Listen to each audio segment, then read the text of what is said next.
Start with the name of Allah, who is the most merciful and the most beneficent. Assalamu alaikum dear students, and welcome to your online class.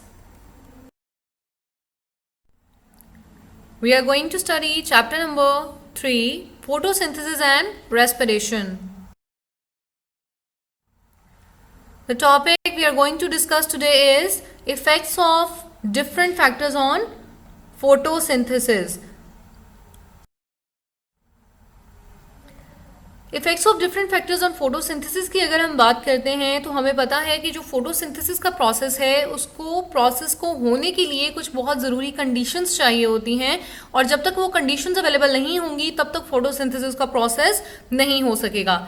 अगर हम वो conditions देखें कि कौन कौन से ऐसे फैक्टर्स हैं या कंडीशंस हैं जो कि नेसेसरी हैं फोटोसिंथेसिस के लिए, तो यहाँ आप देख सकते हैं. Number 1 is light, temperature, carbon dioxide, water and chlorophyll. ये कुछ आपको यहाँ पर फैक्टर्स दिए गए हैं जो कि बहुत ज़रूरी हैं फोटोसिंथेसिस के लिए. अब ये कैसे ज़रूरी हैं इसको हम वन बाय वन डिस्कस करेंगे. These are the necessary factors for photosynthesis. If any of these factors falls to low level, photosynthesis slows down or stop. अब इन तमाम फैक्टर्स में से अगर कोई एक फैक्टर भी उसका लेवल अगर कम हो जाता है या फिर मिसिंग हो जाता है वो एक फैक्टर, तो फोटोसिंथेसिस या तो बहुत ज़्यादा स्लो डाउन हो जाएगी, मतलब उसका जो उसकी स्पीड है फोटोसिंथेसिस की उसका रेट बहुत कम हो जाएगा, या फिर वो कम्प्लीटली बंद हो जाएगी, स्टॉप हो जाएगी, फोटोसिंथेसिस मज़ीद नहीं होगी. और इसलिए हम कहते हैं कि ये वो फैक्टर्स हैं जो कि बहुत इंपॉर्टेंट है for the process of photosynthesis. अब सबसे पहला जो यहाँ पर फैक्टर है हमारे पास वो है light.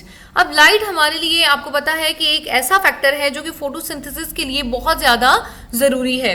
Plants trap sunlight to make food by photosynthesis. Plants क्या करते हैं, सनलाइट को ट्रैप करते हैं और फिर उसको इस्तेमाल करते हैं अपने फूड मेकिंग प्रोसेस यानी कि फोटोसिंथेसिस के लिए. Photosynthesis increases as light intensity increases. अब लाइट किस तरह से अफेक्ट करती है फोटोसिंथेसिस के प्रोसेस को कि जैसे जैसे जो इंटेंसिटी है, ये शिद्दत है रोशनी की, वो बढ़ती जाएगी, वैसे वैसे फोटोसिंथेसिस का प्रोसेस भी इंक्रीज होता जाएगा, बढ़ता जाएगा. इट मीन्स जितनी ज़्यादा रोशनी होगी उतनी ही ज़्यादा फोटोसिंथेसिस होगी. Of the 7 colors of light, chlorophyll absorbs blue, red and orange color. हमें पता है कि प्लांट की किस पार्ट में लाइट ट्रैप होती है, क्लोरोफिल के अंदर, और लाइट जो आती है सन से उसके अंदर डिफरेंट 7 कलर्स की लाइट होती है. तो क्लोरोफिल के अंदर ये एबिलिटी है कि वो 3 कलर्स की लाइट को एब्जॉर्ब कर सकती है, और वो 3 कलर्स कौन से हैं, blue, red and orange light that is coming from the sun. Next हमारे पास फैक्टर है कार्बन डाइऑक्साइड. अब कार्बन डाइऑक्साइड कैसे एक ऐसा फैक्टर है जो कि इफेक्ट करता है फोटोसिंथेसिस के प्रोसेस को. Let's see. It is the essential component for photosynthesis. Essential component means कि ये एक बहुत ज़्यादा ज़रूरी कंपोनेंट, बहुत ज़्यादा ज़रूरी हिस्सा है फोटोसिंथेसिस के लिए. The rate of photosynthesis increases with the increase in carbon dioxide level. अगर कार्बन डाइऑक्साइड की बात करें तो कार्बन डाइऑक्साइड भी बिल्कुल लाइट की तरह ही फोटोसिंथेसिस के प्रोसेस को इफेक्ट करती है. जैसे जैसे कार्बन डाइऑक्साइड का लेवल बढ़ता जाएगा वैसे वैसे फोटोसिंथेसिस का जो रेट है या उसकी स्पीड है वो भी क्या होती जाएगी, इंक्रीज होती जाएगी. सो हम कहते हैं कि जितनी ज़्यादा कार्बन डाइऑक्साइड अवेलेबल होगी प्लांट्स को उतनी ही ज़्यादा फोटोसिंथेसिस हो सकेगी और उतना ही ज़्यादा फूड मेकिंग प्रोसेस प्लांट्स कर सकेंगे. The level of carbon dioxide in air is 0.03 to 0.04%. अगर हम कार्बन डाइऑक्साइड की बात करें कि एयर के अंदर कितनी percentage of carbon dioxide present है जो कि इस्तेमाल कर सकते हैं प्लांट्स अपनी फोटोसिंथेसिस के लिए, तो वो 0.03 से लेकर 0.04% carbon dioxide is available in our environment. अब नेक्स्ट फैक्टर है हमारे पास टेम्परेचर. अब टेम्परेचर में हम ऑलरेडी जैसे डिस्कस कर चुके हैं दो फैक्टर्स को, लाइट एंड कार्बन डाइऑक्साइड. जैसे लाइट एंड कार्बन डाइऑक्साइड की इंटेंसिटी बढ़ाने से फोटोसिंथेसिस का स्पीड या जो रेट है वो ज़्यादा हो जाता है. Same like that the higher the temperature the higher the photosynthesis will be. जैसे जैसे हम टेम्परेचर को बढ़ाते जाएंगे एक सर्टेन लिमिट तक वैसे वैसे फोटोसिंथेसिस की स्पीड भी बढ़ती जाएगी. Normally plants grow well at 25 to 30 degree centigrades. अगर हम आमतौर पर बात करें तो तमाम प्लांट्स ग्रो करते हैं 25 से 30 डिग्री सेंटीग्रेड के टेम्परेचर पर. एंड टेम्परेचर बिलो 0 डिग्रीज और above 40 degrees are not suitable for plants. और अगर टेम्परेचर को हम बहुत ज़्यादा चेंज कर देते हैं, जैसा कि अगर हम 0 डिग्री से कम कर देते हैं और 40 डिग्री से बढ़ा देते हैं, तो इस टेम्परेचर पर बहुत सारे प्लांट्स प्रॉपरली ग्रो नहीं कर सकते, क्योंकि ये सूटेबल टेम्परेचर नहीं है बहुत सारे प्लांट्स के ग्रो करने के लिए. So temperature is the very important factor which affect the rate of photosynthesis, and all the plants grow in a very narrow and optimum temperature range. Next हमारे पास फैक्टर है वाटर. अब जैसा कि हमें पता है कि तमाम प्लांट्स को ग्रो करने के लिए वाटर चाहिए और वाटर के बगैर प्लांट्स ग्रो नहीं कर सकते. So water is also a raw material for photosynthesis. Water क्या है? रॉ मटेरियल है फोटोसिंथेसिस के लिए. कि पानी जो है इस तरह से ज़रूरी है कि पानी नहीं होगा तो फोटोसिंथेसिस का प्रोसेस नहीं हो सकता. तो फोटोसिंथेसिस के प्रोसेस को स्टार्ट करने के लिए हमें वाटर चाहिए, इसीलिए हम इसको कहते हैं कि ये रॉ मटेरियल है फोटोसिंथेसिस का.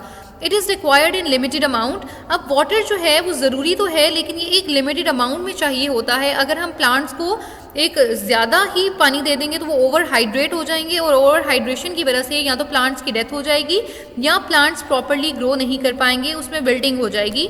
तो हमारे पास जो प्लांट्स होते हैं उनको पानी चाहिए, but it is required in limited amount. Next last जो हमारे पास फैक्टर है वो है क्लोरोफिल. अब क्लोरोफिल आपको पता है that is the very important factor, क्योंकि क्लोरोफिल के अंदर ही लाइट आकर ट्रैप होती है, और फोटोसिंथेसिस का जो फूड मेकिंग प्रोसेस है जो प्लांट्स का, वो भी कहाँ पर होता है? इसी क्लोरोफिल के अंदर होता है. So chlorophyll is a green material in the plant that trap sunlight for photosynthesis. अब ऑलरेडी क्लोरोफिल के बारे में हम स्टडी कर चुके हैं कि क्लोरोफिल क्या होता है. क्लोरोफिल एक ऐसा जो है ग्रीन पिगमेंट है, एक केमिकल है जो कि ट्रैप करता है सनलाइट को और फिर उसको यूज करता है फूड मेकिंग प्रोसेस यानी कि फोटोसिंथेसिस के लिए. It gives green colour to the leaves, और जो हमें ग्रीन कलर नजर आता है लीव्स का, वो भी इसी ग्रीन पिगमेंट इस क्लोरोफिल की मदद से ही आता है. इसी क्लोरोफिल की वजह से हम तमाम जो लीव्स हैं उसका कलर क्या देख सकते हैं? That appears green.